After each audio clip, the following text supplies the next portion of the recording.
Cricket மேட்சுக்கு வணக்கம். MLC league களை கட்டுது. இது போக எஸ் தயாளுடைய புது பிரச்சனை ஆர்சிபியை போட்டு வாட்டி எடுக்குது. என்ன ஏது அப்படிங்கிறத பார்க்கலாம். அதுக்கு முன்னாடி ஃபர்ஸ்ட் டைம் சேனலுக்கு வரீங்கன்னா மறக்காமல் சப்ஸ்கிரைப் பண்ணி சப்போர்ட் பண்ணுங்கள். அப்போ அப்டேட் எல்லாமே உங்களை வந்து சேரும். சரி வாங்க வீடியோக்குள்ளே போகலாம். ஸோ ஃபர்ஸ்ட் ஆஃப் ஆல் பாசிட்டிவான நியூஸ்லேருந்தே போயிடுவோம். சென்னை சூப்பர் கிங்ஸ் அவருடைய கோச் ஸ்டீஃபன் ஃப்ளமிங் சரியில்லைங்கிற மாதிரியான ஒரு சில விஷயங்கள் சோசியல் மீடியாவில் போயிட்டு இருந்தது. இருந்தாலும் யங்ஸ்டர்ஸை வச்சு எப்படி ஒரு டீமை ஃபார்ம் பண்ணணுங்கிற ஒரு யுக்தியெல்லாம் கற்றுக்கிட்டு மறுபடியும் கம்பேக் கொடுத்துருக்காங்க. 7 போட்டிகளில் கிட்டத்தட்ட ஆல்மோஸ்ட் 5 வெற்றிகள் அப்படிங்கிற மாதிரி அவங்க பூர்த்தி செஞ்சுட்டாங்க.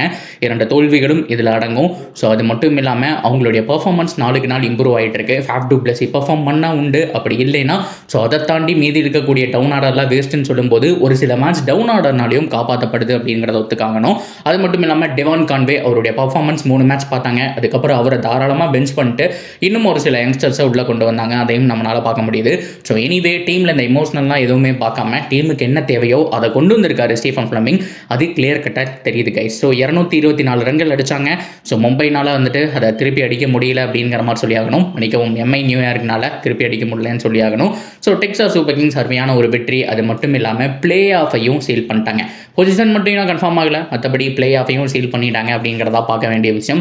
ஸோ இதுக்கப்புறம் என்னென்ன நடக்க போகுது அப்படிங்கிறத பொறுத்திருந்து பார்ப்போம். ஸோ சென்னை சூப்பர் கிங்ஸோட ஃப்ரான்ச்சைஸ் நல்லா பண்ணுறது சிஎஸ்கேக்கும் நல்ல விஷயம் தான். மேபி அடுத்த வருஷம் அவங்களுடைய ஸ்ட்ராட்டஜி மாறலாம், ஸோ பிளேயர்ஸ் மாறலாம், ஏகப்பட்ட விஷயங்கள் உள்ள நடக்க போகுதுங்கிறது மட்டும் தெரியுது.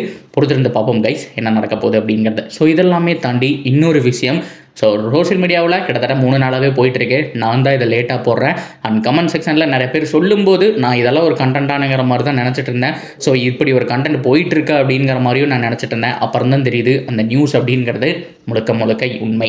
எஸ் தயால் ஆர்சிபியுடைய பிளேயர். ஸோ ஆர்சிபியோட தங்க மகன் அப்படின்னு கூட சொல்லலாம். ஏன்னா 2 இயர்ஸாக அவருடைய ரிடம்ஷன் நம்ம பார்த்துருக்கோம். ரிங்கு சிங் அவர் அடிச்சதுக்கப்புறம் அவருடைய கரியர் முடிஞ்சதுன்னு நினச்சப்போ ஆர்சிபி வந்து செமையாக போட்டார். ஸ்லோ ஓவர் 1 செமையாக எக்ஸிக்யூட் பண்ணுறாரு. தோனி அவர்களுடைய முக்கியமான விக்கெட் எடுத்து கொடுத்துருக்காரு.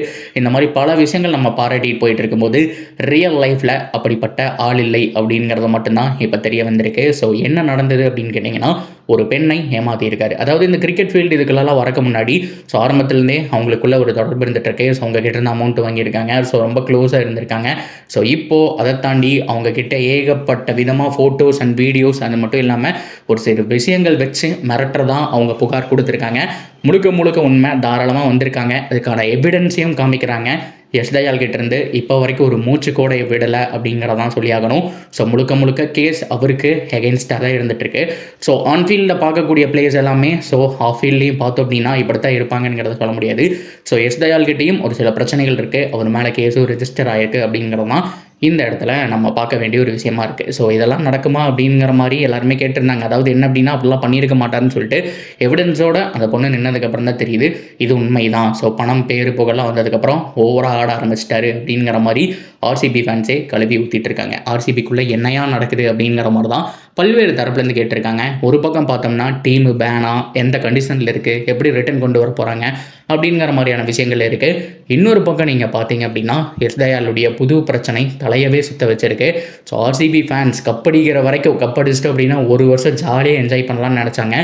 நாளுக்கு நாள் ஆர்சிபியோட ஃப்ரான்ச்சைஸில் பல்வேறு தலைவலிகள் வந்துட்டுருக்கு அப்படிங்கிறதான் இந்த இடத்துல பார்க்க வேண்டிய விஷயம்.